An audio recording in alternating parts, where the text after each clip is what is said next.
இந்த டெல்லியில அரெஸ்ட் பண்ணிருக்காங்களே இந்த என்ஐஏ டாக்டர்ஸ் எல்லாம் பண்ணிருக்காங்களே, டாக்டர்ஸ் எல்லாம் 2019, 20, 21 பேட்ச் சேர்ந்த டாக்டர்ஸ் அப்பதான் பாஸ் அவுட் ஆயிருக்காங்க.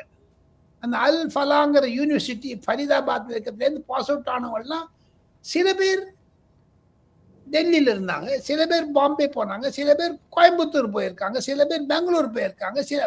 ஆக மொத்தம் யார் யார் இவங்க படிச்சிருந்தாங்களோ, யார் யார் இவாளுக்கு தொடர்பு இருந்ததோ, யார் யாருக்கு இவாள் வாட்ஸ்அப்பில் அந்த நம்பர்ஸ் இருந்ததோ, இன்ஸ்டாகிராமில் நம்பர்ஸ் இருந்ததோ, அதில் 12 பேர் தமிழகத்தில் இருப்பதாக என்ஐஏ சொல்லி இருக்கிறார்கள். அது பற்றியான ஒரு தெளிவு இன்னும் ஒரு 10 நாள் 15 நாள்ல வந்துடும். அந்த லிஸ்ட்ல இருந்து ஒவ்வொருத்தரையா பார்த்துன்னு வந்தாங்கன்னா தெரிஞ்சிடும். இந்த யாரு சூசைட் பாம்பு பண்ணாங்கன்னா அவர் 3 பேர் தமிழ்காரனோட பேசியிருக்காங்க. Srinagar doctors settle down in Tamil Nadu in various parts. அது என்ன பார்ட்ஸ் என்னைய சொல்ல மாட்டேங்கிறாங்க, அவங்களுக்கு தெரியும்.